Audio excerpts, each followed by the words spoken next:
Our next speaker is Professor Stroud from the University of California.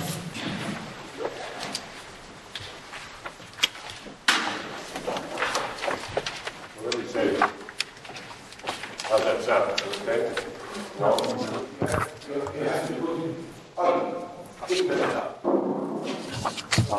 I'm closer.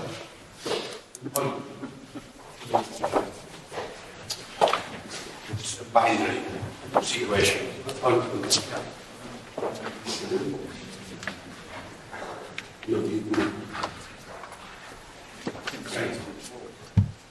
Okay? No? No? Goodness. Does it sound, can you heard?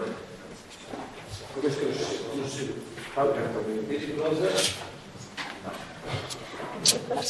You see that?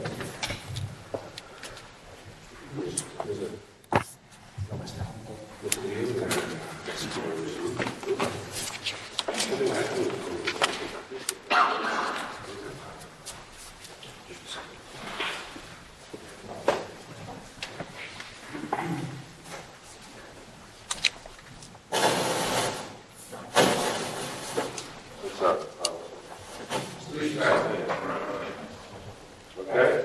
No? Okay? No. I can't tell. No one is saying yes or no. Must be no.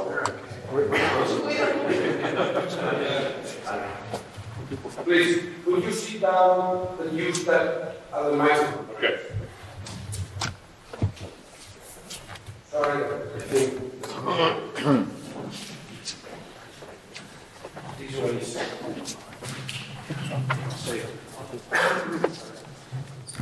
Now, how's that? How's that?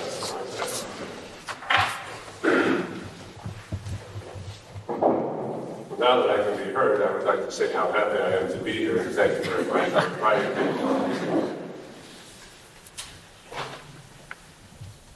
I think everyone would agree that the later work of Wittgenstein has not really had a great effect on the dominant developments of philosophy in the last 50 years or so. I remain is true, even given the great increase in the number of people reading and writing about Wittgenstein in the last 15 or 20 years. I think recent philosophy has still not really come to terms with the special character of Wittgenstein's work. The resurgence, or perhaps I should say surge, of interest in Wittgenstein's work that I have in mind certainly began in response to Saul Kripke's Wittgenstein on Rules in Private Language in 1982. Many people who had never had any interest in Wittgenstein before, to put it mildly, suddenly began to write about him, or at least about something they called the rule-following considerations, so provocatively presented in that book, Kripke's book. That book presented a challenge to say what it is about a person that constitutes his meaning some particular thing, say the addition function, by a certain expression he uses. And Kripke argued for the skeptical paradox. No present or past facts involving the person could constitute his meaning or understanding of expression in one determinate way rather than another, incompatible with it. The problem could easily be generalized from meaning or understanding a word to a question about any thought or intentional attitudes at all. The mind and its contents in general appeared to suffer from puzzling and unavoidable indeterminacy. Pressed to the limit, there appeared to be no such fact as a person's thinking or meaning or understanding something in one particular way rather than another. Now, Wittgenstein's relation to this paradox or challenge has come to be understood in any one of several different ways. And oversimplifying and schematizing crudely, we could say that the interpretative situation looks something like this. One line of interpretation says that in philosophical investigations, Wittgenstein gives arguments for the paradoxical conclusion that no one thinks or means or understands anything in one way rather than another. Now, whether he actually accepted that conclusion or not is a question on which views divide. Some views say he did accept it, but that the effects of such a skeptical paradox were mitigated by his also accepting what Kripke called a skeptical solution to it. And that solution involves making sense of our talk of thinking and meaning and understanding things as we do, without assuming that sentences like A means plus by the plus sign are ever true. And to this interpretation, there is sometimes added the historical observation that the shift from a so-called truth conditions to a so-called assertability conditions theory of meaning marks a significant change from Wittgenstein's earlier to his later work. Now, an opposed view says that Wittgenstein did not accept the paradoxical conclusion, despite his having given strong arguments in his favor. The aim was rather to present a problem or challenge. And one view along these lines says that Wittgenstein also met the challenge, or at least tried to. He agreed that no fact about any person or speaker considered in isolation can ever fix what the person means or understands by what he says or does. But by considering what an individual does in relation to a general practice in his community, we can get sufficient conditions for his meaning this or that, or for his following a rule correctly. This would be a positive solution to the problem, what has come to be called a community view of rule following correctness. And it's widely believed, I think, that this view doesn't work. Now, a different line of interpretation is that Wittgenstein raised the problem that Kripke presents, but offered no solution to it at all. On this view, it's thought that for him to have done so would have meant engaging in constructive philosophical theorizing, which he's believed to have disparaged all throughout his later writings. He was just not that kind of philosopher. Now, this, it must be said, can be a somewhat dispiriting line of interpretation. It's perhaps understandable that someone would offer no solution to a problem he didn't even recognize.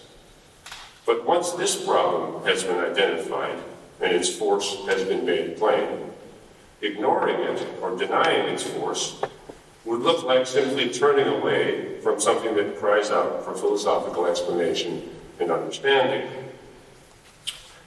And such a dismissive attitude would be especially puzzling in someone who invented or discovered this very problem in the first place. And that's just what Crispin Wright believes.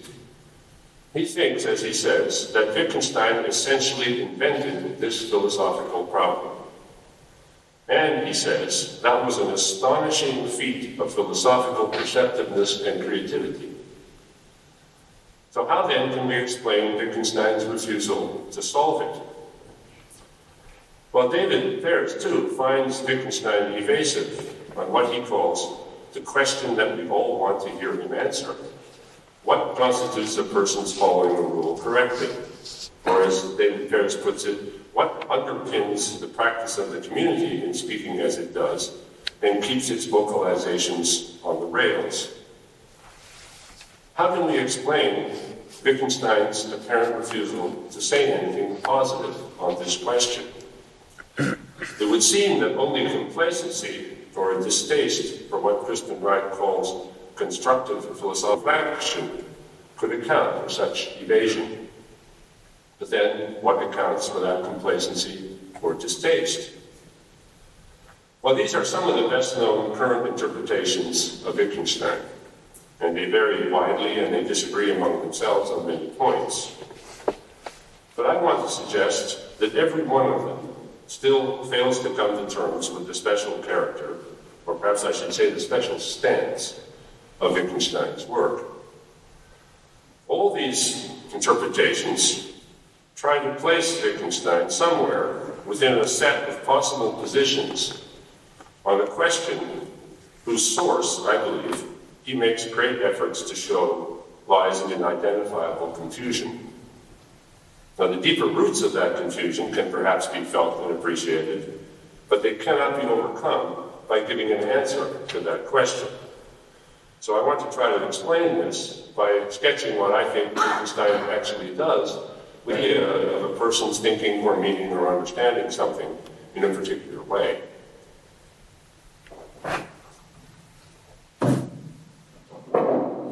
Now, this is the question that he was concerned with almost from the beginning of his return to philosophy in Cambridge in 1929, not to mention earlier, of course, too.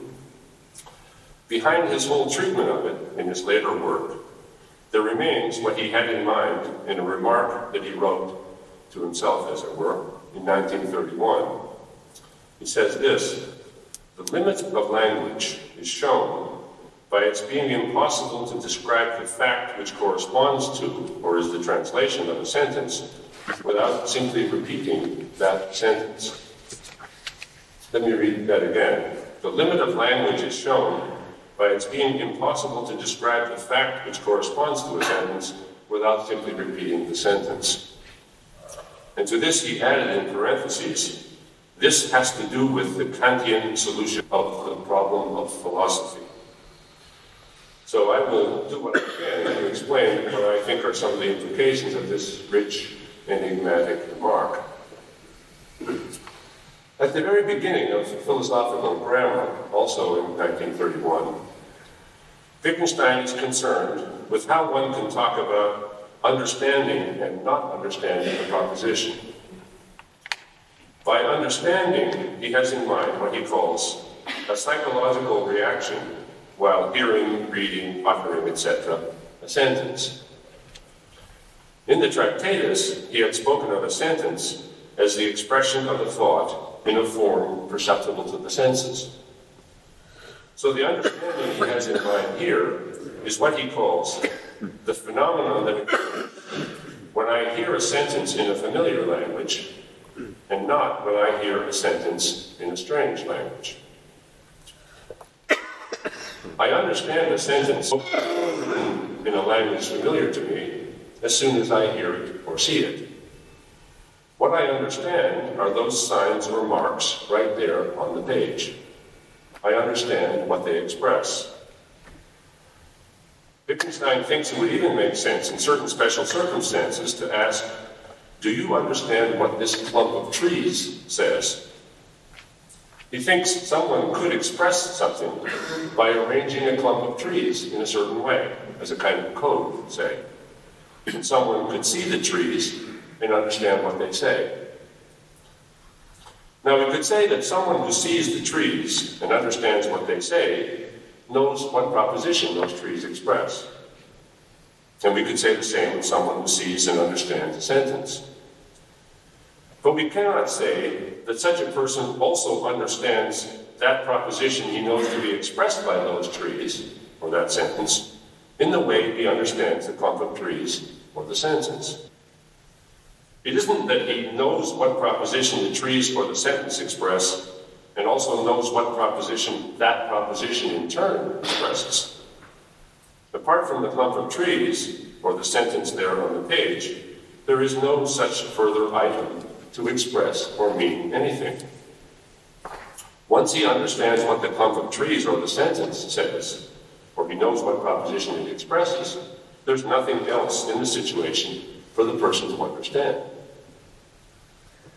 But now, what's the difference between clumps of trees or marks on a page that are propositions that can be understood, and those that are not, and mean or express nothing? Well, simply as clumps of trees or as marks on a page, we're tempted to say, there is no difference. Considering a clump of trees as simply what Wittgenstein calls a phenomenon or fact, we don't thereby recognize that it expresses anything, that it was arranged with a certain purpose at all. The meaningful or intentional aspect of a clump of trees seems to be absent from the phenomenon as such. Now, the same is true of what a person does in expressing an expectation, for example, or a wish, or in carrying out an order, when those events are considered in that same way as a phenomenon or fact. To recognize that people do such things, express expectations or wishes or carry out orders, we have to be able to read off from their expression of the thought or expectation or wish that it is the thought or expectation or wish that such and such. But if we regard the people around us and marks on paper and clumps of trees and so on solely as phenomena in the sense Wittgenstein has in mind, it looks as if we could never recognize anything or anyone as thinking or meaning or understanding it. To see them only as phenomena in that sense would be to see them, as Wittgenstein puts it, only from outside. Now, from outside, this phrase, used in this way, obviously does not mean simply from a position outside the other person, or even outside his mind, any more than it means from a position outside a sentence or outside a clump of trees. It's not that standing inside a clump of trees is a better way of finding out what it says. Seeing a clump of trees or marks on a paper or people making noises or behaving in certain other ways, seeing all those things from outside in this sense, is to consider such things independently of their expressing anything or of their having any meaning. As Wittgenstein puts it in philosophical grammar, if we consider them from outside, we have to understand thoughts as thoughts, intentions as intentions, without getting any information about something's meaning. Anything looked at only in that way, he says, from outside, will appear lifeless and isolated. It does not point outside itself to a reality beyond, as Wittgenstein puts it. Looking at things only in that way would mean that we could not recognize any thoughts or intentions or meanings at all. As Wittgenstein describes his plight, whatever phenomenon we saw, it couldn't ever be intention, for that has to contain the very thing that's intended. And any phenomenon would be something complete in itself and unconcerned with anything outside itself, something merely dead if considered by itself. Now that, of course, is not the plight that we are actually in. As things are, we can see a sentence or a clump of trees and know what it says, if there is something it says. And we can see people who think and mean things. But as Wittgenstein again puts it in philosophical grammar, if a thought is observed, there can be no further question of an understanding. For if the thought is seen, it must be recognized as a thought with a certain content. It doesn't need to be interpreted. That really is, he says, when we are thinking, there isn't any interpretation going on. Now, when a person's thinking has been observed, there can be no further question of an understanding, as he says, because there is nothing further to be understood. It's not just that the thought then doesn't need to be interpreted. There's nothing relevant that could be interpreted. We see a sentence or a clump of trees, and we know what it says. We do not then see it from outside all thought and meaning. It's only when we do not see it from outside all meaning that we understand it. Now this means, I think, that we cannot specify what a certain sentence expresses or how a person understands a certain expression if we try to do so from outside all recognition of what some things mean or what some people intend. We cannot capture any such intentional facts in descriptions which restrict themselves to what Wittgenstein calls mere phenomena, which give no information about something's meaning. And I think this is implied by the enigmatic remark which I read at the beginning, that it's impossible to describe the fact that corresponds to a sentence without simply repeating the sentence. And of course, when you repeat the sentence, then you are expressing something with meaning. Now, I understand describing the fact that corresponds to the sentence here to be a matter of stating or indicating what the sentence says or means. It's not simply saying what happens to be so whenever the sentence is true. We've just seen the point made in philosophical grammar that we would never be able to specify what any expression means or how it's understood if we were restricted to describing its use only from outside all information about thought and meaning. But the point Wittgenstein is making in this enigmatic remark from which I began appears to be much stronger. He appears to be saying that the meaning of a particular expression cannot be fully specified from outside or independently of using or repeating that very expression. Well, is that true? Is it true that we cannot say what a sentence means or describe the fact that corresponds to it without simply repeating that very sentence? Well, strictly speaking, perhaps maybe it's not true. Maybe we don't have to repeat the very sentence just as it is without any change. If we have another expression that means the same as the one we're interested in, then it looks as if we could use that synonym to say what the first expression means without repeating that first expression. Now, this raises the question whether there are any two sentences with exactly the same meaning, and if so, whether they express the same fact. But I think the main point that Wittgenstein is making here would remain, even if we put the point more cautiously, as follows. It's impossible to say what a sentence means or describe the fact that corresponds to it without using something close to that very sentence or another with the same meaning. The important point is that in giving the meaning of a sentence, we must use a sentence close to the original and not simply mention a sentence. And to do that is to do so, so to speak, from within language, as it were, not from outside. To do it from within a recognition of the meaning or significance of something or other. Now, obviously, in saying what a sentence means, or in describing the fact that corresponds to it, in doing that, we produce some words, typically a sentence. We produce those words in an effort to say what the original sentence means. But we do not say what the original sentence means by saying that the sentence we produce means the same as the sentence in question. That would be to mention two sentences, or to mention the same sentence twice, and say that those two sentences mean the same.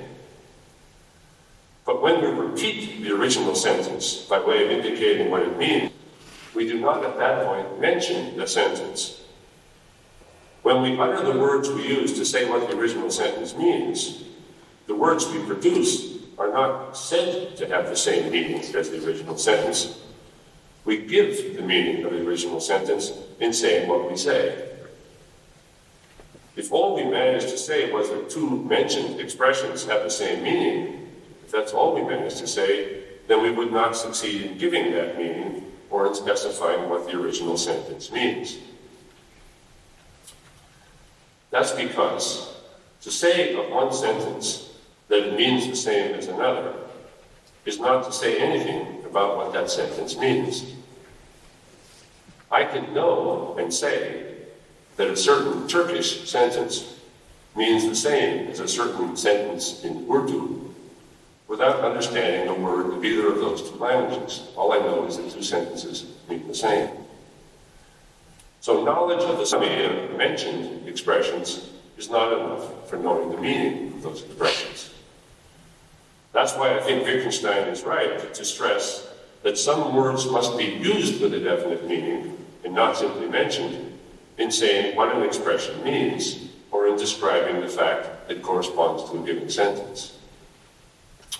And this is why I think it's also right to say that someone who understands what a certain sentence or a clump of trees says, and in that sense knows what proposition it expresses, does not simply know of a certain item, namely a proposition, that it is expressed by a certain other thing, a sentence or a clump of trees. That too would be to know only that two items stand in a certain relation, but it would not necessarily be to know what either of those items means. But as Wittgenstein points out at the beginning of philosophical grammar, to know what a sentence means is to be able to answer the question, what does this sentence say? And being able to answer that question involves being able to say what the sentence says, not simply to say that it means or says the same as some other sentence.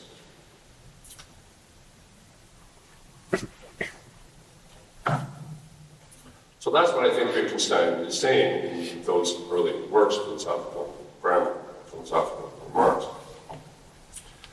But now we might ask, why should we accept what Wittgenstein says about the impossibility of understanding language and meaning from outside in this way? Even if it has the implications that I've mentioned, what supports what looks like simply a denial of the possibility of explaining the intentional somehow in terms of the non-intentional? Now here we have to look at something else I think Wittgenstein does with the idea of a person's understanding something in a particular way. And I think the best and most familiar example of this is to be found in those well-known passages of Philosophical Investigations 185 and following, where we have a pupil who, by all the usual criteria, has mastered the instructions he's been given in the continuation of different arithmetical series. On being given the number 2 and the order add 2 each time, he writes down 4, 6, 8, 10, and so on. We heartlessly insist that he keep going, and he dutifully plods on 996, 998, 1000, 1004, 1008. At that point, we tell him to stop. Now, I think it's clear that this pupil has not followed the order he was given, or he's not followed it correctly, which comes to the same thing. Does he or did he understand the order he was given? Well, perhaps. If he says he just got tired of applying the rule add 2, and after 1000 he started applying a different rule, then we could say that he understood the original order, but he refused to follow it after a certain point.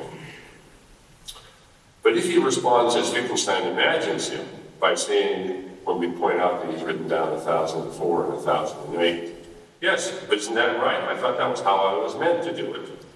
Or if he says, but I did go on in the same way after 1000 as before, then I think we all recognize that he did not understand the order he was given.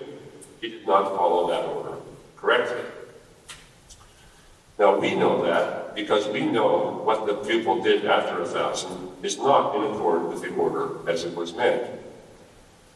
If, as he claims, he was following the same order after 1000 as he was before, then the order he followed was not the order add 2 each time.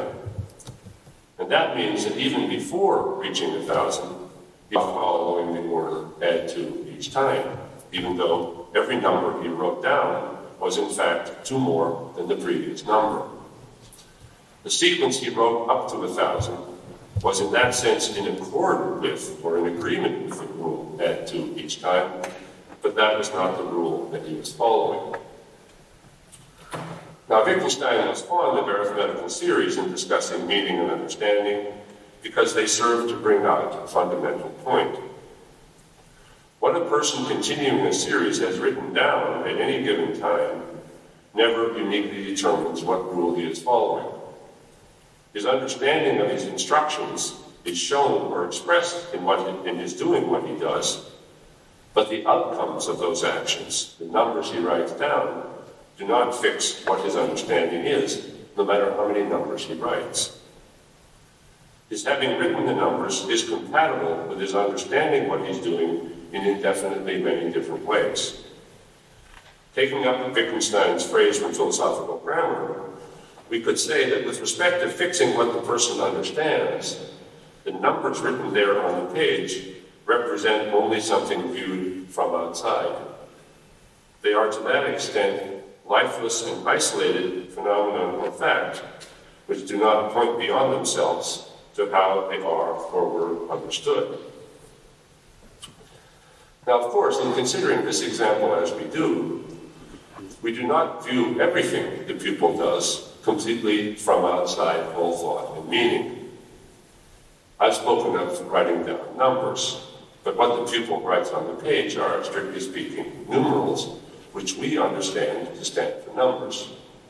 So that part of it is a matter of meaning. And we imagine the pupil to have written those numerals intentionally in response to some instructions, not to have produced them as a snail might leave a numeral-shaped mark in the sand. So we're imagining that there's intentional activity.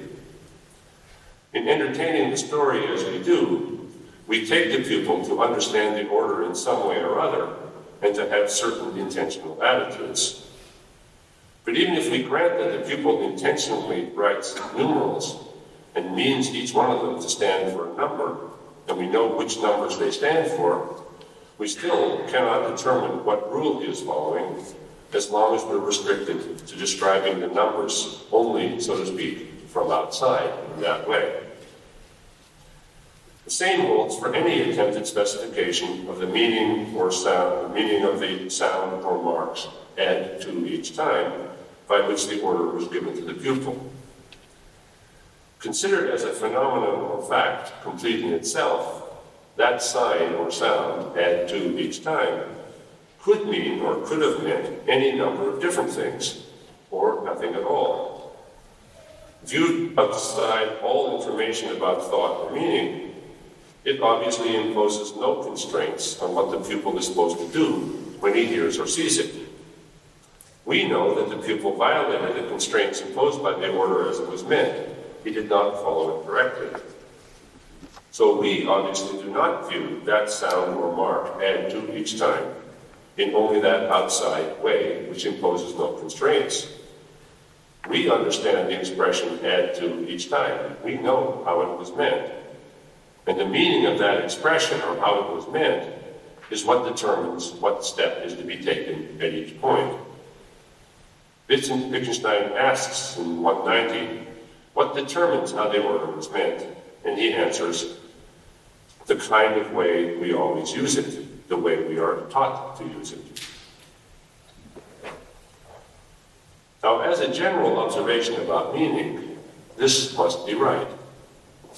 There can be nothing more to an expression having a certain meaning than it's being used in a certain determinate way. And knowing what an expression means can be nothing other than knowing how it is or has been used.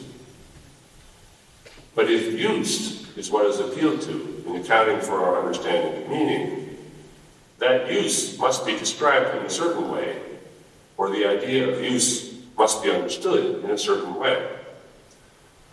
It is possible, after all, to say something that's true of all those occasions on which a certain expression was used in the past, and in that sense, it's possible to give a description of the past use without thereby specifying the meaning of that expression. And the same holds even if the description is true of all future applications as well as all past applications of the expression as well. So use described only in such ways, or the description of use given in that way, does not determine the expression. For example, just to idealize a little, suppose everyone in the past had always responded to the sound add to each time with a series of numbers, each of which is two more than the previous number. It does not follow that those words mean that 2 is to be added each time, or that that's what is ordered by anyone who utters that sentence to give an order. And that doesn't follow even if everyone in fact continues to respond in that same way forever in the future, always by putting a number 2 more than the previous one. That, I think, is the important point. And I think we can see that it's precisely the point that's illustrated by the simple case of what we could call this deviant pupil. Every number that pupil wrote down before 1,000 was 2 more than the previous number. But that did not imply that he was following the rule of 2 each time. If we grant that he could be following some other order correctly even before he reaches 1,000, or that he could be understanding the words of that order differently from the way we do, if we accept that, then we thereby acknowledge that the expression add to each time could be or could have been in order to do something other than add to each time, even though every response to it in the past has involved adding to. the meaning of that sign cannot be read off its use, if its use is understood only as the applications actually made of it described in that outside way. So we have to describe the use in some other way if the description of its use is to fix its meaning. Now, we can describe the use of an expression in a way that does suffice to fix its meaning, or to specify what we know when we know its meaning. We can say something like this: the words "add to" each time are used by us to mean that 2 is to be added each time. Now here, we employ the idea of meaning in describing how the expression is used. We do not simply say something that's true of all and only those occasions on which the expression is applied. We say what it's used to mean on those occasions. We also make use of and do not just mention the very words whose use we are specifying. As I've imagined this particular explanation, we do not simply repeat the original sentence exactly as it is, although we could. We could just say, the words "add to" each time mean "add to" each time. The point is that in giving the explanation, we make use of the words in the original sentence. We do not just describe their use without using them. Now, there's no question, it seems to me, that we can describe what we do in these ways. And there's no doubt that it succeeds in specifying the meaning of the words. The question is whether we must always describe the use of an expression in what I will call this engaged way in order to succeed in specifying its meaning. And I think reflection on Wittgenstein's treatment of examples like this can convince us that we must so describe the use if we're going to fix its meaning. We see that we cannot specify what something means or how someone understands something from outside all information about the meaning of expressions or the intentions with which they are used. But now, this seems to raise a difficulty. This is precisely the outcome that can seem to raise a challenge to the very idea of understanding or meaning something in a certain way. The challenge the case of the deviant pupil can be felt to represent could be expressed as follows, as Wittgenstein expresses it in paragraph 198 of the Investigations. But how can a rule show me what I have to do at this point? Whatever I do is, on some interpretation, in accord with the rule. To which Wittgenstein replies, that's not what we ought to say. But rather, every interpretation, together with what is being interpreted, hangs in the air. The former cannot give the latter any support. Interpretations by themselves do not determine meaning.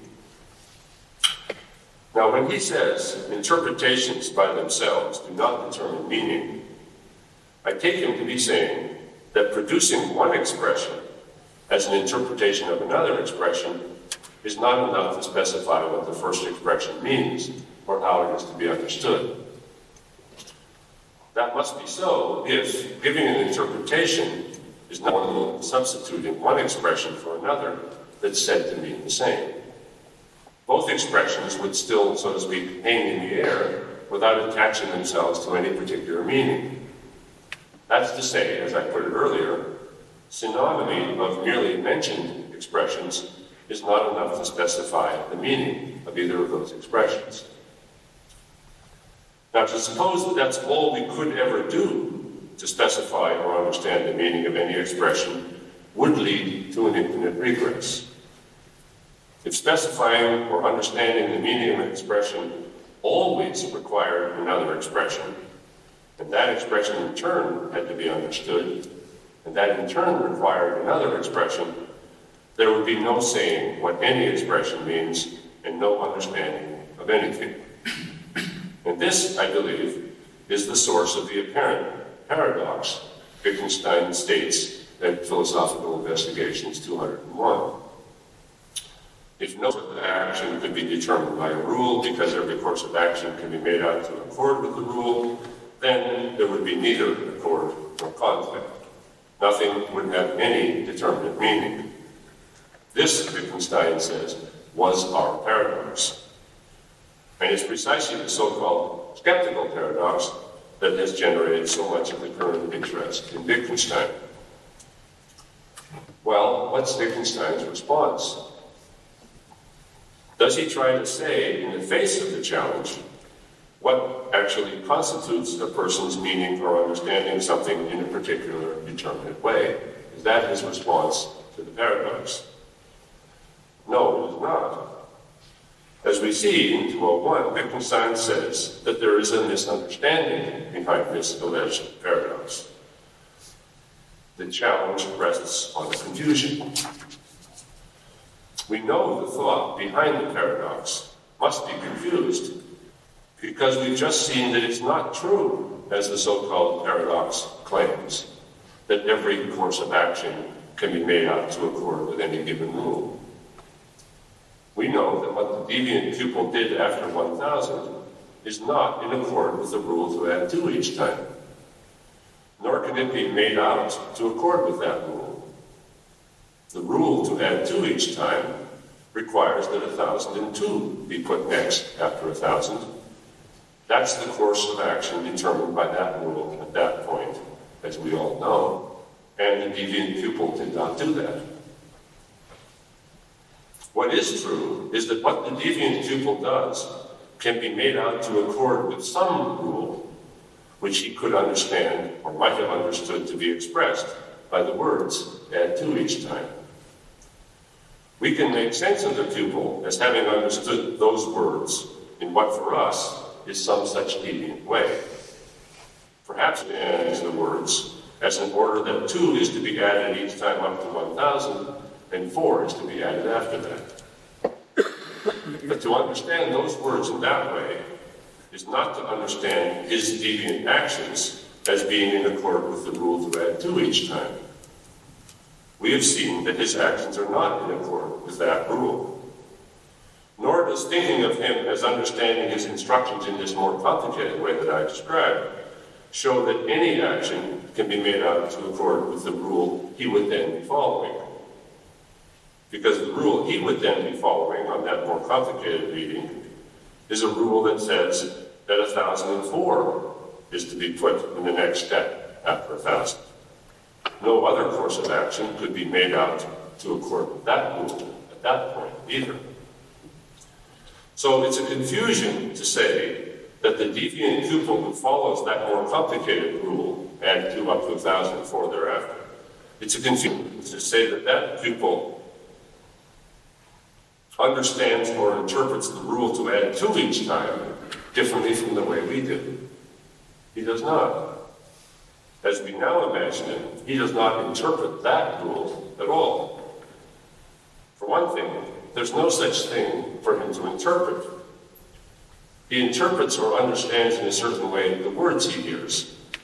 As we are now thinking of him, he takes the words add 2 each time to express the rule to add 2 up to 1004 thereafter. But to understand those words in that way is to understand or interpret an expression of a rule in a certain way. It is not to interpret a rule. He understands those words to express a certain rule, but he does not in that same way understand that rule to express something in turn. As we saw Wittgenstein put the point in philosophical grammar, once a person has understood the words in a certain way, there can be no further question of an understanding. There's nothing left to be understood. Similarly, we who understand or interpret the words add 2 each time as they normally are meant in English, understand them as expressing the rule to add 2 each time. We recognize what rule those words express. But it would be a confusion to say that we also, and in the same way, recognize what rule that rule expresses. As with a clump of trees that says something, once we understand what it says, there's nothing left to understand or interpret. Or, as the passage we saw earlier from philosophical grammar has it, that really is how it is. When we're thinking, there isn't any interpretation going on.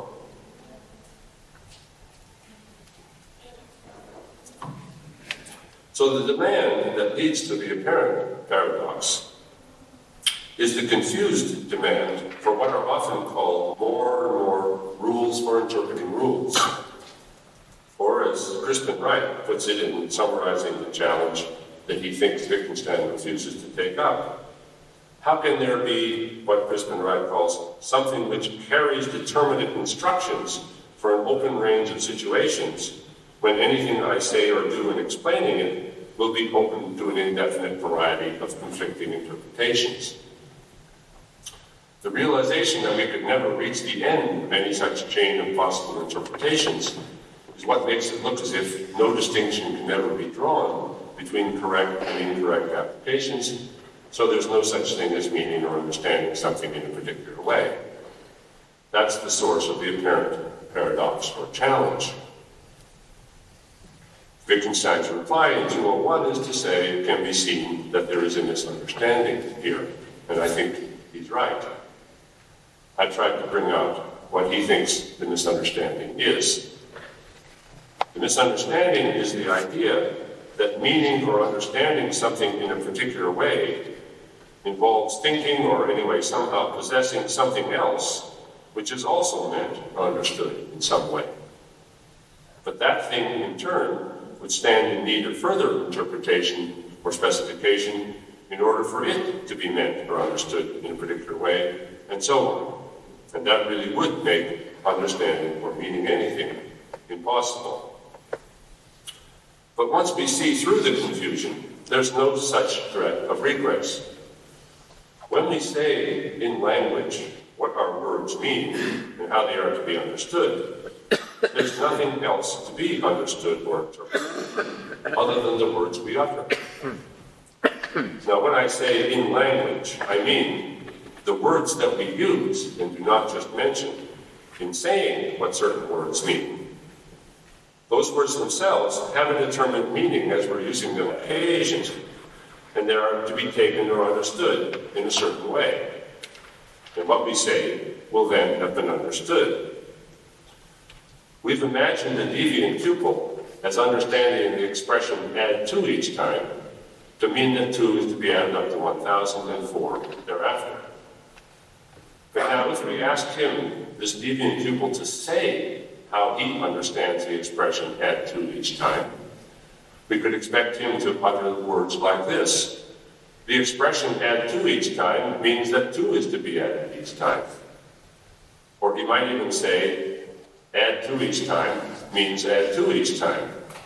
He simply repeats the expression whose meaning he's explaining.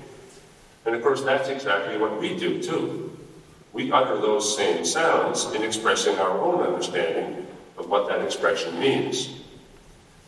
The difference between what we say with those words and what the imagined deviant pupil says, the meaning of that expression, obviously does not lie in the words that we all use to say what the meaning is. We use the same words. The difference lies in what we then use those words on that occasion to mean. And what someone who hears us takes in depends on how that person understands the words he hears or what meaning he thinks we give to them. So saying or understanding or being told anything about what an expression means is possible only, so to speak, from inside language in Wittgenstein's sense. It's possible only by already taking something to be meant or understood in a certain way. Now, it seems obvious that no one could understand what he's told about what an expression means unless he understood the words in which he's told it. No one could understand anything he's told unless he understood the words in which he's told it. But for explaining meaning in particular, this fact can give rise to a certain philosophical dissatisfaction. And I think this is perhaps the syncopation that David Pearce was talking about this morning.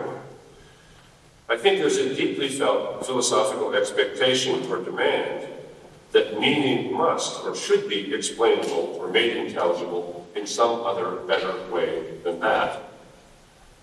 And this is probably the real source of what Wittgenstein calls the misunderstanding behind the apparent paradox. It's hard to be sure about that. That's a diagnostic claim. But I think that in philosophy, there's a feeling that meaning, at least simple, basic meaning, from which all the rest can be derived, should or must somehow be intelligible and available somehow from outside language, in the sense in which Wittgenstein uses that phrase. This, I believe, is thought by many to be a condition of set of a properly philosophical theory of meaning. Now, one reason for insisting on such an account of meaning is perhaps the worry that if meaning could not be accounted for in that way, how could we ever acquire a language in the first place? How could we get into language at all if explanations of the meaning of something can succeed only for those who already understand the words in which those explanations are expressed? This is what makes ostensive teaching or ostensive learning look fundamental. And I think it is fundamental in a pretty obvious way. We learn the meanings of some words in the presence of things that the words stand for. It's hard to see how any words could be connected with the things we talk about at all if that were not so. But ostensive learning or ostensive definition or explanation is no exception, I think, to the idea that you must already be operating, so to speak, from inside language or meaning in order to understand explanations of meaning. This is what Wittgenstein brings out, I think, in the early sections of philosophical investigations. It's another version of the idea behind his treatment of the deviant pupil's understanding of arithmetical series. A sound's being uttered over and over again in the presence of objects of a certain kind does not alone fix the meaning of that sound or anyone's understanding of it. It doesn't matter how long the ritual goes on. Taken on its own as a phenomenon or fact, so to speak, the correlation between sound and object remains as outside the meaning of the sound or how it is to be understood as was the series of numbers written down by the deviant pupil. How the definition is understood depends on what the pupil learns to do with the word. That determines what kind of word he takes it to be. So the ostensive explanation succeeds in showing or telling the meaning of the word only if, in Wittgenstein's phrase, the place for such a word was already prepared. The place has to be prepared within whatever linguistic or other capacities the pupil already possesses. There must already be, in this metaphor of Wittgenstein's, there must already be a post at which the pupil can station the word, a job this pupil can give the word. Now, it might seem that it would be enough for the pupil simply to recognize what the teacher is pointing at when he's giving an ostensive definition, but he cannot do that if he sees the teacher's finger and the object, so to speak, only from outside all thought and meaning. And to recognize the intention with which the ostension is carried out, he must recognize it as an intention or thought with a certain content. So that content must be intelligible to the pupil if he can recognize its presence. He must have some idea of what a color is, for example, or a shape, or a building stone, if he's to understand the sound he hears as a word for something of one of those kinds. Now, as far as I can see, none of this represents a threat to our coming to speak as we do and knowing what we know about the meanings of the expressions we use. It means only that we do not get into language by having the meanings of all words stated or otherwise explained to us. Nor do we figure it out for ourselves if that means somehow observing from outside the conditions under which words are uttered and deriving from that the idea of meaning and the meanings of particular expressions. Facts of words meaning what they do cannot be constructed out of materials available from outside all thought and meaning in that way. In the manuscript of Philosophical Remarks, like we did with the Philosophical Grammar, Wittgenstein had written this: any kind of explanation of a language presupposes a language already. And in a certain sense, the use of language is something that cannot be taught, i.e., I cannot use language to teach it in the way in which language could be used to teach someone to play the piano. And that, of course, is just another way of saying, I cannot use language to get outside language. Philosophical grammar put the point this way. What is spoken can only be explained in language. And so in this sense, language itself cannot be explained. Language must speak for itself. Language itself cannot be explained in the sense, I think, that no account can be given of how information available to someone who does not speak could be used to conduct that person on the basis of such information into knowledge of the meanings of linguistic expression, and so into language. Not because there is no such knowledge of meaning to be had, and not because the knowledge cannot be expressed in language.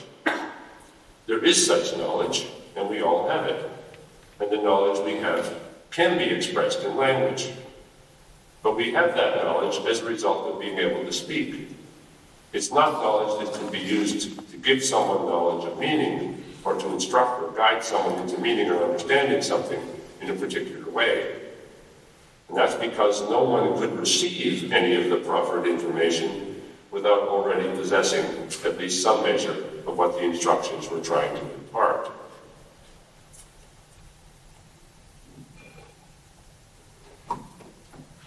All of us start out with no mastery of any part of any language, and we are brought to full mastery by training, interaction, and socialization with those who speak and live as we come to do.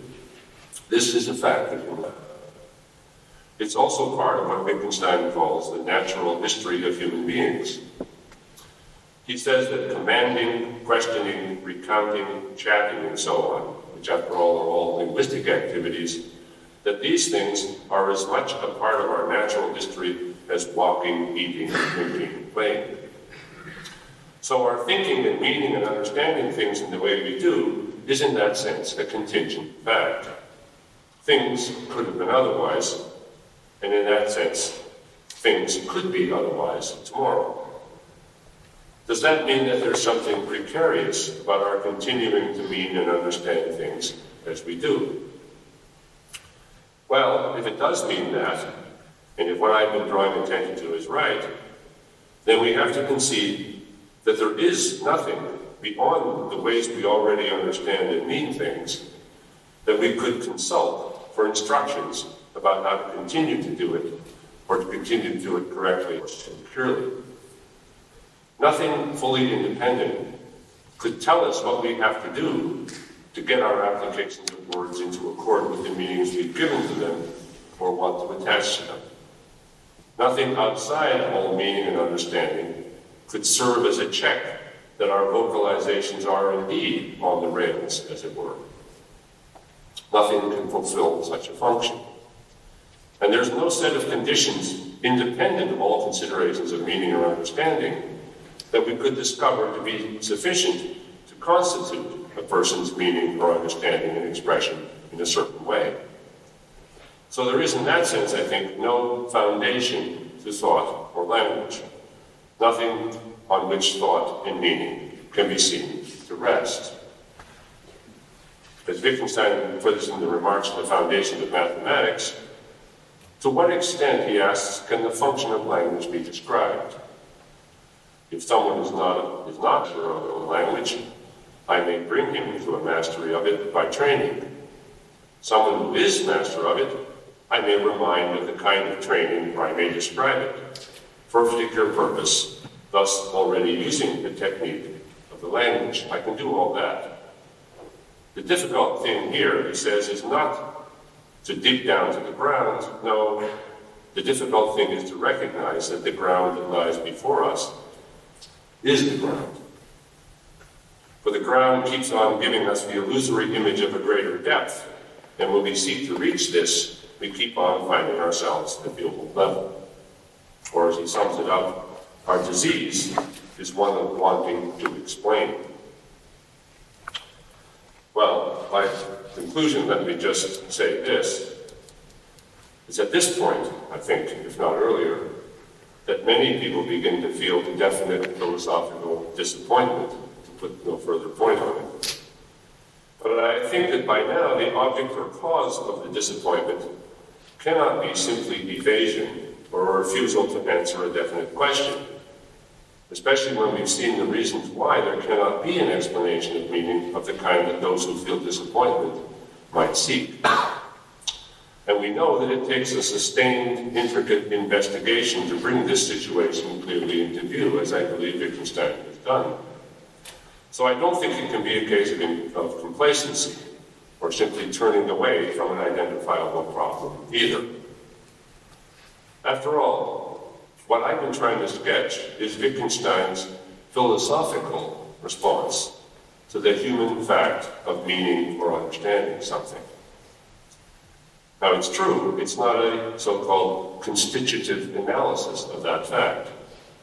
It does not give illuminating or explanatory, necessary, and sufficient conditions for someone understanding something in a particular determinate way. But I think it does explain, or at least exhibit, why such a thing is not to be had. I remind you that Wittgenstein's remark, the enigmatic remark with which I began, that it's impossible to describe the fact that corresponds to a sentence without simply repeating the sentence, is immediately followed by the observation, as he puts it, in that maddeningly loose phrase of his, this has to do with the Kantian solution of the problem of philosophy. Not the problems of philosophy, plural, the problem of philosophy, singular. Now, I take this to be the problem of how there can be such a thing as philosophy, how there can be profitable philosophical reflection on such matters as thought, meaning, and understanding. The key to the Kantian solution was to find the conditions of that possibility only within what we are already capable of. There is no accounting for what needs to be understood somehow from outside all of it. That was the Kantian idea. So what we have seen Wittgenstein say about language, Kant could well have said about thought.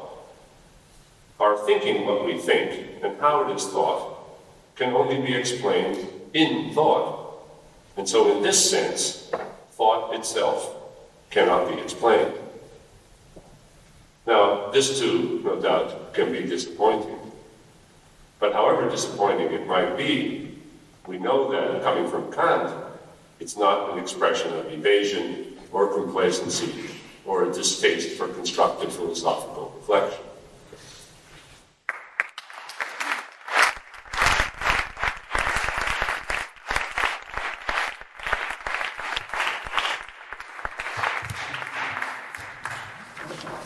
We have now for discussion.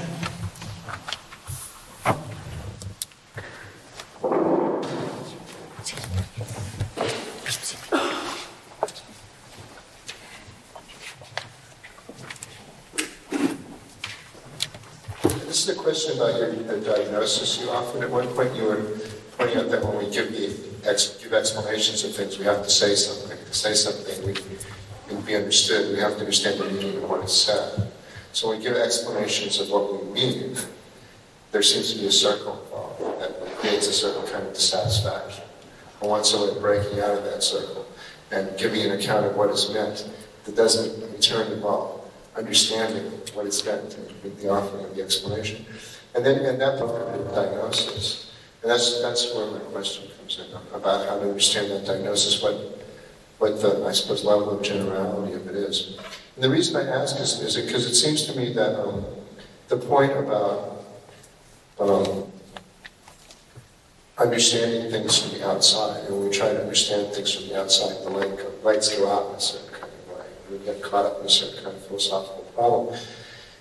Is a matter Wittgenstein's interested in more generally, that is, understanding linguistic expressions as an instance of a larger case of a kind of philosophical perplexity that's generated, of which it seems to me there's many examples. But to take an example that comes up a lot with Wittgenstein, what is it to, as it were, understand what another person is expressing, whether it be pain or joy or sadness or grief. We can give a description of, as it were, the phenomenon from the outside, where what we have is mere bodily movements which are described in a psychologically neutral way. And then we can ask, how do those add up to an expression of grief or joy?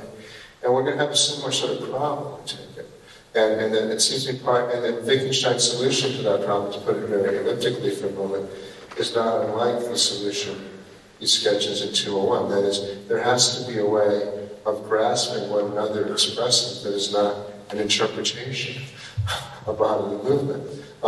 So if that's just an instance, but if it's right that there's various cases of this, then one of the diagnoses of this case to turn on something special about language, and the fact that we use language in giving explanations of what expressions mean, it involves a special kind of circularity. And I would want the point to turn on, to be sufficiently general that where we have, as it were, a significance or intentional content is to be grasped. There's going to be a version of this issue in perception, there's going to be a version of this issue with respect to understanding other minds and so forth, where the understanding of linguistic items is just one case of the general phenomenon. And nothing you said seemed to me resisted that thought, but some of your phraseology in your diagnosis involved the sort of use of the term language that might seem that you think that ultimately is the crucial case, or that the case itself involves a diagnosis that ultimately turns on features of language, so that these other cases would be outside of the range of this investigation.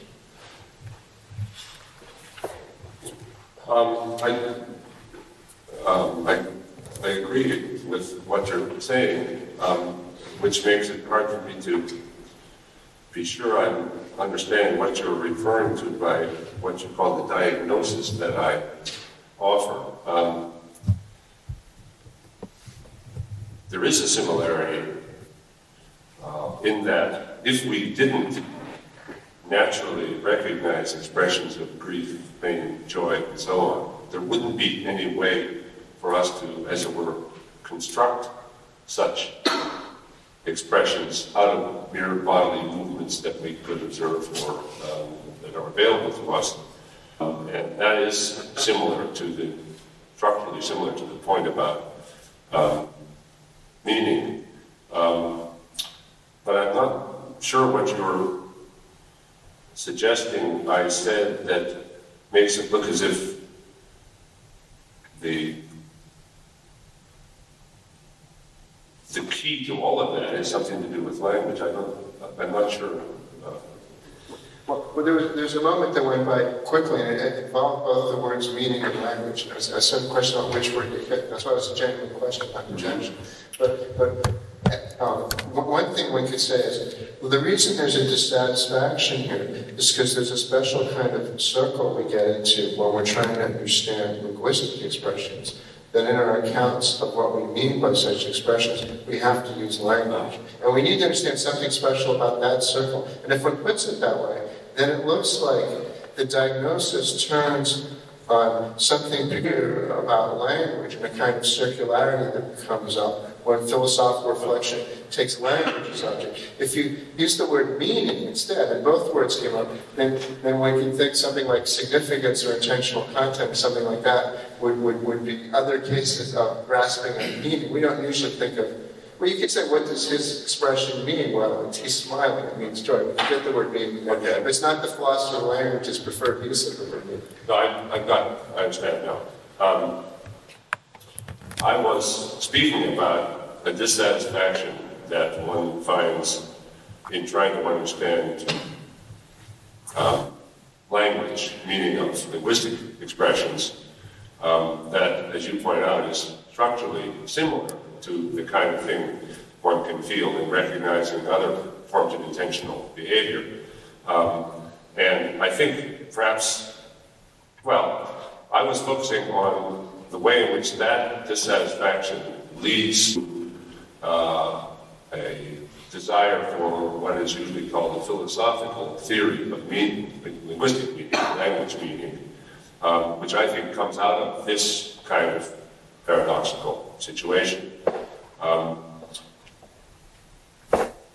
saying that that is the source of a philosophical demand of the understanding of language, of course, does not deny structural similarities, other things. Now, there is a similar has been a similar philosophical desire expressed with respect to the recognition of the expression of intention psychological states. Of course, it would be an attempt to, as it were, reduce them somehow to the bodily movements that are observable. So it's true, I was focusing here primarily on the linguistic case, but not in a way that I hope would deny the similarities that you mentioned, these other things.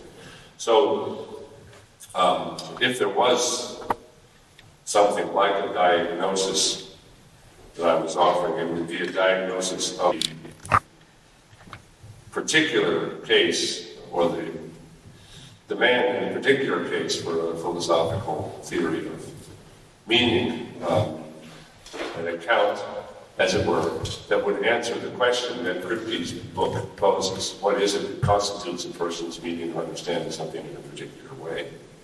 But the question could be asked, what is it that constitutes a person's being joyful, or having a pain, or being in grief, and so on?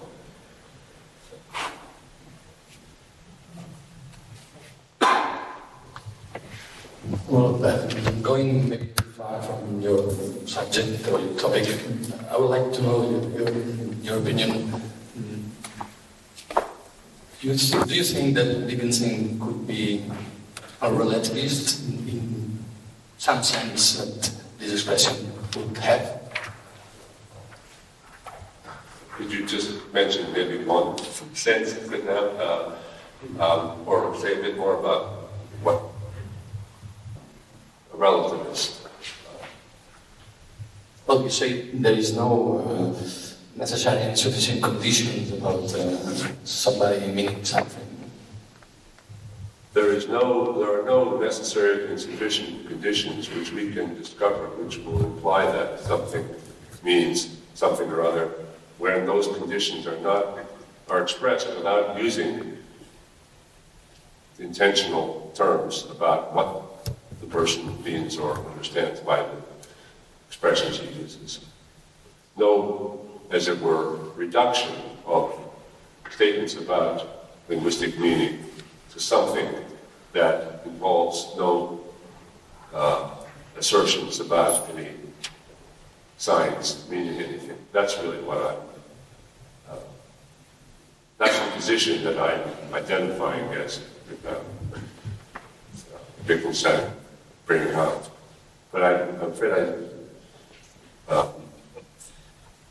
I still don't think I see the connection between that kind of ideal and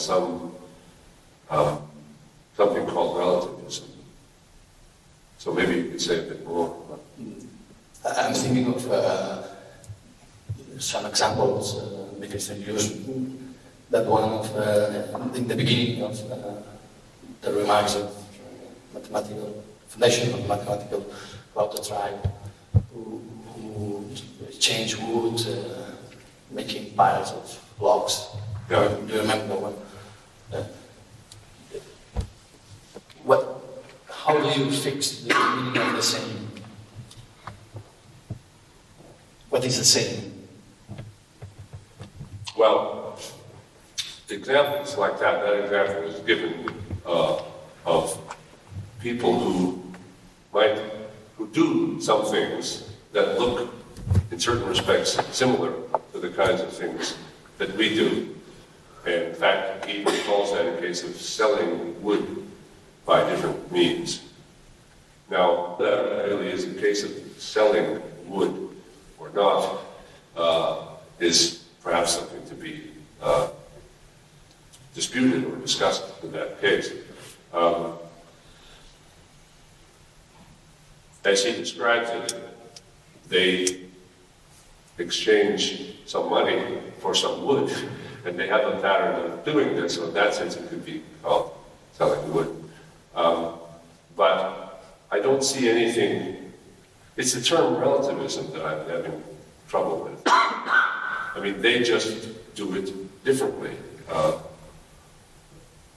From the way we do it, we say, if we understand them, as in this case, selling wood. We think, as Wittgenstein imagines it, that we could point out to them their, as we would see it, mistake. That is, we take a pile that is, by their standards, quite small, and we spread it around so that it becomes quite big. And they say, so now it's more, so it costs more.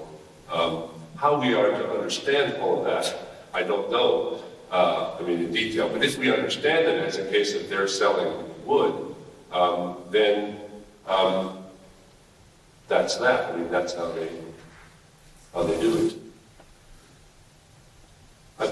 I feel this doesn't satisfy you, but I don't know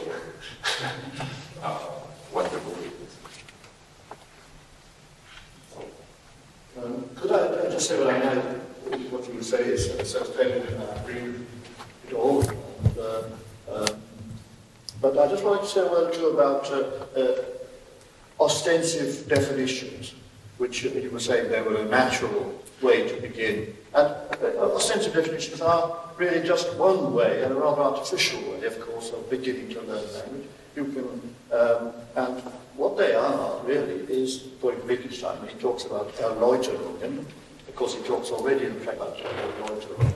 They're simply ordinary statements containing the primitive terms, the terms that you want to teach, which in this case are used to teach them. So that the person learns the language the person learns the language by using it. It's not that he gets a first use of something else, that he can just, he gets to use a perfectly ordinary proposition such as that. It may be a proposition such as that is red, or it may be, like Einstein, my soup is too hot, or something like that. It could be of any kind of proposition that is used in that way. There is, of course, the other question about how you teach foreign languages when you do give an English equivalent, but I'm sure you can look out for that in this aspect. No, I agree with that. You're quite right. To be really strict about it, one should distinguish in the early sections of the investigations between what he calls the ostensive teaching and the ostensive training. And separating those elements in that way, you have first, just as it were, the repetition of a sound in the presence of an object of a certain kind. And that doesn't fix anything. And that's not, and Wittgenstein is careful not to call that an ostensive definition. It's just some ostension goes on. For there to be ostensive definition, that means it serves to define the term. Then it's true that the person has to be capable of using the thing in a certain way. So that, for example, it turns out to be a color word rather than a numeral or whatever it might be. And that will typically be, although of course in the very earliest section of the investigation it turns out not to be distinguishable as used in a sentence as opposed to a term. But once you get to having any kind of internal structure of the sentences, then the person must be able to use the term in a certain way, and that would be in a sentence. The only thing I was really wanting to stress, it does seem, I think, extremely important that this happens at some stage in the presence of things, but not as if the meaning of the term is somehow to be read off the thing that's present. And in that sense, I agree with you that as soon as it's sentential, then we've got a lot of structure there which cannot be gleaned from the presence of any object described, so to speak, from outside. I would like to come back to the original question by Conan, because I'm not convinced that the way you are dealing with the original question, the problem, as far as I see it, is not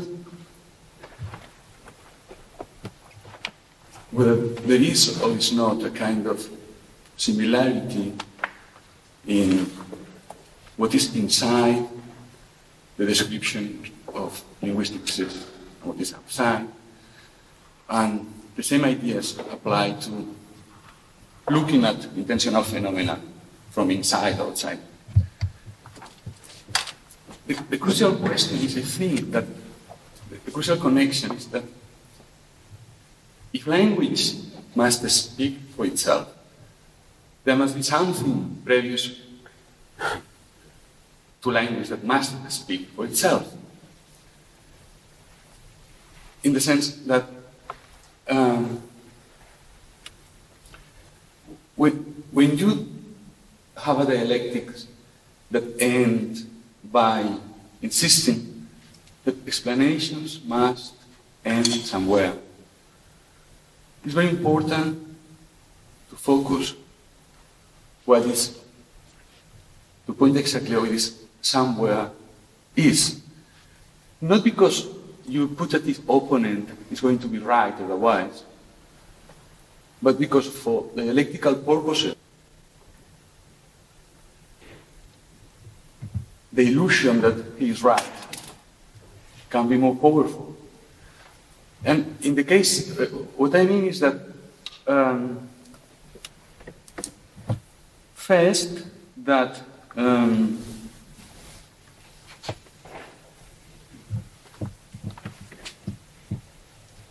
any strategy as you are following, I think, has to insist that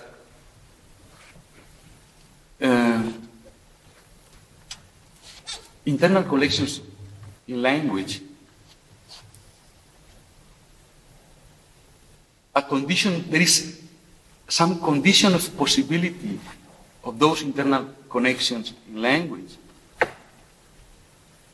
that is not the kind of misguiding foundation that your opponent is looking for, but has to do with what Conan was pointing to about internal connections in expressive behavior, I will say. That is not only I insist on that because I don't think it's not only an exegetical point, I think it is. Okay, Wittgenstein theory of intentionality was developed previously to following a rule, and it's basic to understand that. Also because I think that is connected much more clearly with his own development of the picture theory. I mean, the theory of intentionality is quite autonomous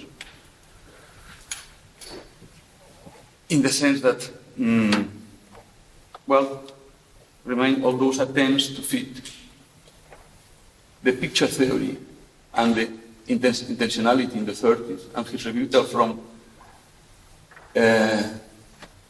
Russell's theory of intentionality as an attempt to introduce self. And that is the first moment in which the idea of an internal connection, in the sense that generates the inside and outside dialectic, is established in Wittgenstein development. And also, apart from these exegetical points, because I think that the problems are much more clear. I mean, how misguiding is the idea of looking for some external foundation if we focus of primitive cases of intentionality than if we focus in more sophisticated cases of linguistic practices.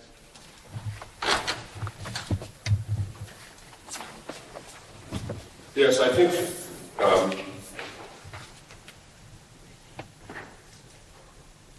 the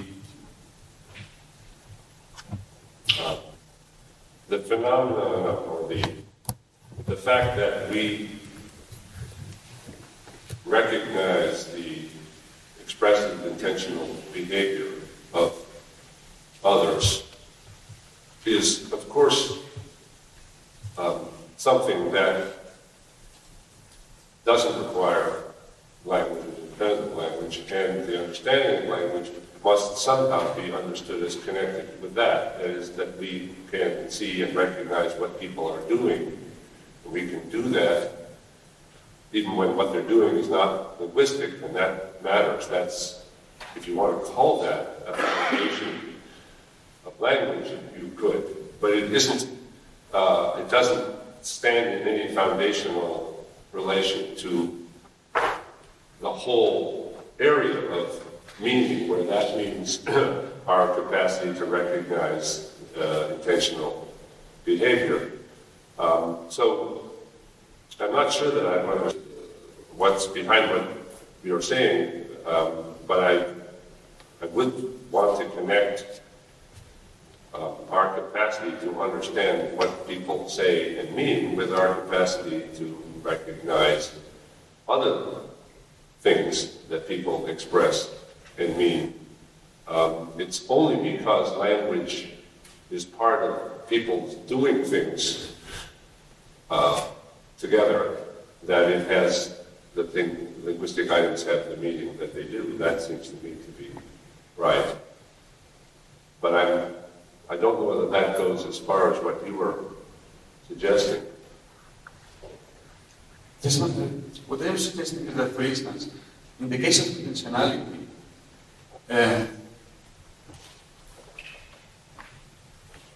in the case of linguistic practices, what is an internal question and what is an external question is more easily confused than in the case of basic intentional attribution. And you can...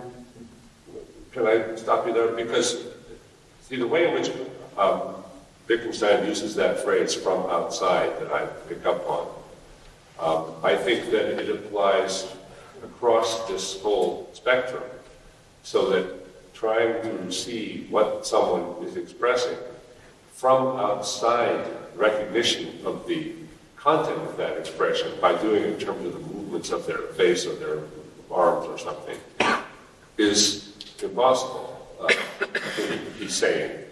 That is, that would be a sense of trying to understand an expression of something's having a certain significance from outside, giving anything that anybody does any significance and trying to describe it in terms of stuff that doesn't have any significance.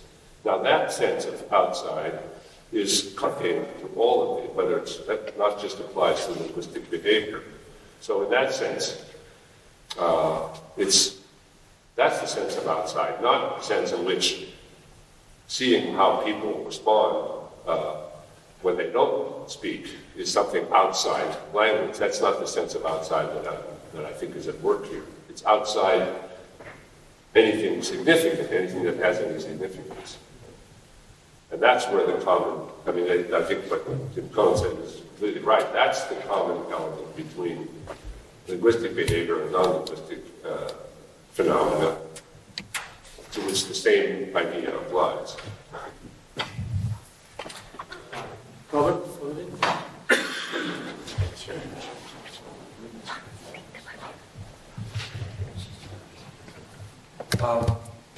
You depart deeply from the cryptic tradition, which I think is fine, but you share one fact about it. Maybe you quote 201 without citing 201 without citing the last sentence. Maybe what this shows is that there's a way of following the rule that's not a matter of interpretation. Now, it's not surprising in Kripke's case because that's an embarrassment, that closing sentence.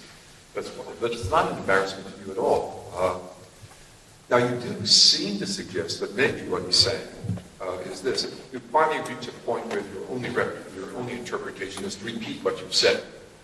Right? It sounds like that. I think something like disquotational. If the cat is on the mat, I mean that the cat is on the mat. I don't think Wittgenstein's saying anything like that. Because what he said, there's a way of following the rule, but it's not a matter of interpretation. I think what he's referring to is what you wound up talking about at the end. Maybe it's grounded in things like ostensive training, not ostensive definition. I think that's what Wittgenstein is pointing back to. That's precisely what you at the end make central to your answer. So why did you quote it? Well, I did, I think, make the point which is equivalent to what he's making there. That is, you can't understand, you can't specify what something means by giving what he there means by an interpretation, that is, supplying another expression which means the same as the original one. There's actually a quite uncharacteristic remark by Wittgenstein there when he says, so we should restrict the term interpretation means so-and-so. Now that's quite uncharacteristic that he makes a remark about what we should or how we should or should not use a term. But I think he does that because he's already made clear that what he means in that case by an interpretation is the substitution of, or the production of one expression, which is meant to stand in the synonymous or interpretative relation to another expression, and that's what is regressive. And of course, that's the thing that Kripke's exploits. Actually, I hadn't realized that I hadn't quoted that passage. But in any case, I had it strongly in mind that given that understanding of what it is to interpret. Now, of course, it sounds odd to say that when I hear something and understand it, I don't interpret it in another sense. So I think Wittgenstein is carefully distinguishing between interpreting something and supplying what he calls, in that case, an interpretation of it, where that's a thing, that's an expression or an item, as opposed to being in the intentional attitude, so to speak, of interpreting something or understanding it. Yes, at high level, interpretation would be a very high level, actually, yes, I understand. You place in circular with other words, and that can't be foundational, obviously. Right. That can't be foundational. So it really does, that's just as last sentence definition, presupposes nothing more in language and some sophistications of interpretation. So what he's thinking about, I think, is just those very different blocking things at the beginning, when he talks about the way we're going to follow the rule. This is a tremendous suggestion. Yeah, no, That should go that form. I realized. Yes.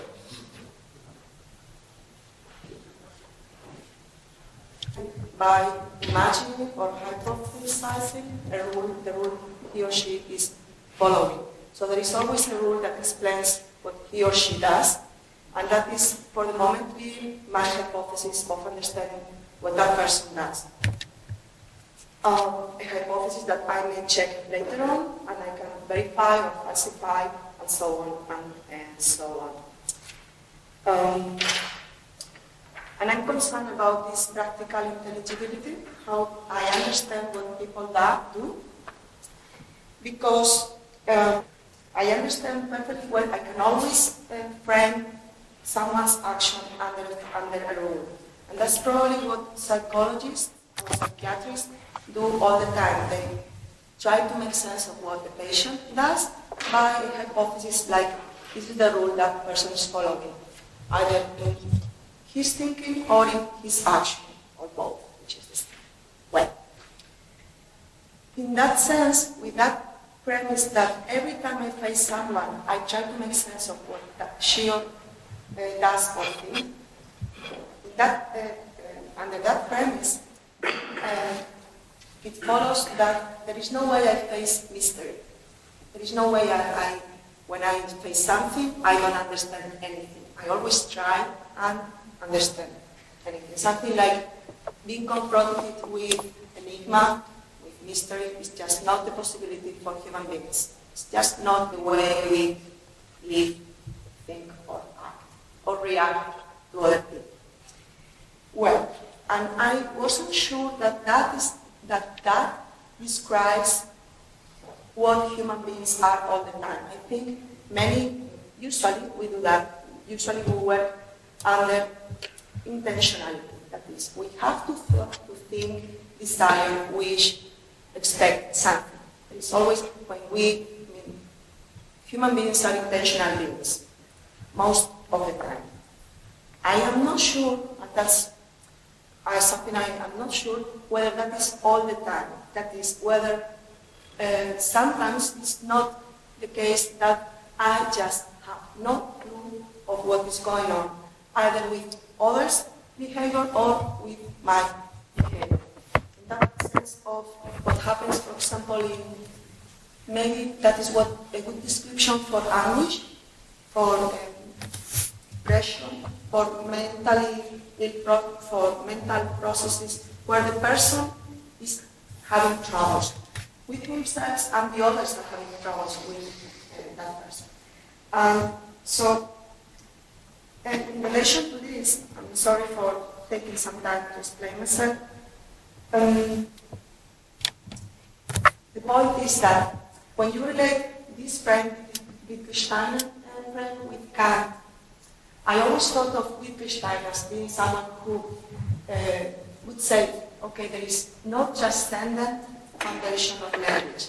There is no basis for language outside language, in that sense of transcendent. But the kind of research of language that we can develop is a transcendental, that is conditions of possibility of language. I'm sorry, but that would make sense for me. The problem with Kant is that he did that kind of transcendental research. For example, in morality, he said that if morality is possible, it has to be under the condition of freedom. Freedom is a condition of possibility for morality. He doesn't say that freedom is granted. He doesn't say we can prove that freedom is. He only says if morality is possible, freedom is granted. And in that sense, the connection in relation to media, I would just like to comment that all of this would say that if we understand each other, if we can make sense of each other, etc., meaning has to be understood in the way we've been telling us.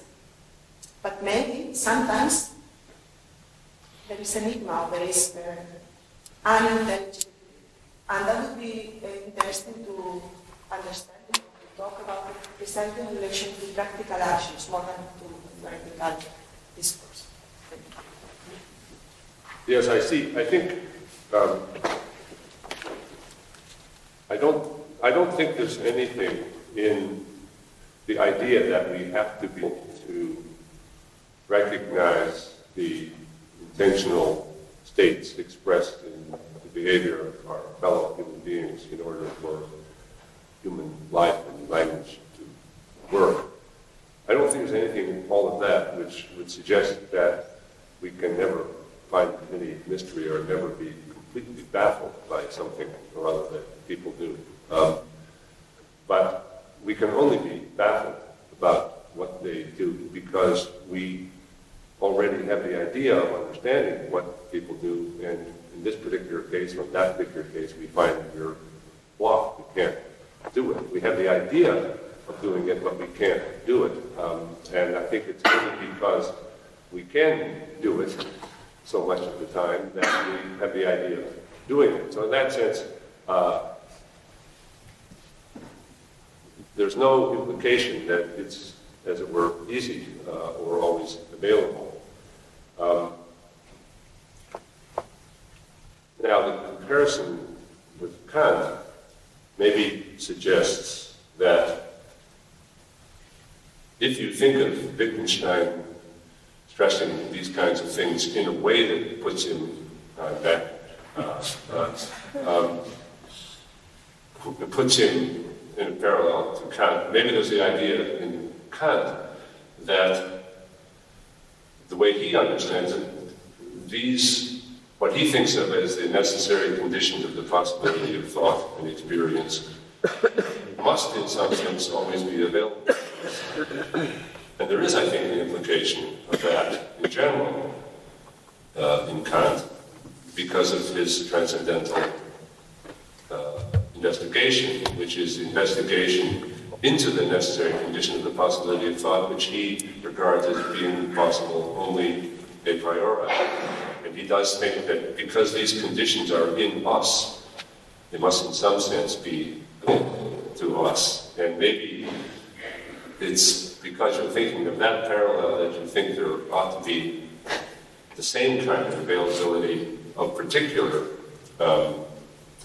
understandings of people on the picture that Wittgenstein is presenting. But I don't see that there's a parallel there at all. So I agree with you that there can be mysteries, we can have no clue on particular cases, we can be baffled, and that's perfectly consistent with the indispensability of what I'm calling this engaged understanding of each other without which no human life would be possible.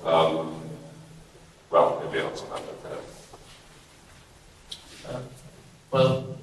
I'm afraid we should stop here. But we should thank, I think, again, Barry for this wonderful discussion.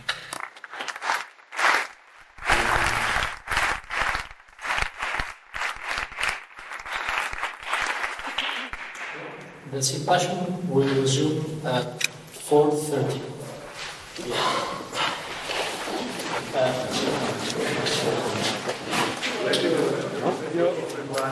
Teoricamente no podrías. Teoricamente no lo podrías. Ya, vamos, sí. Porque los principios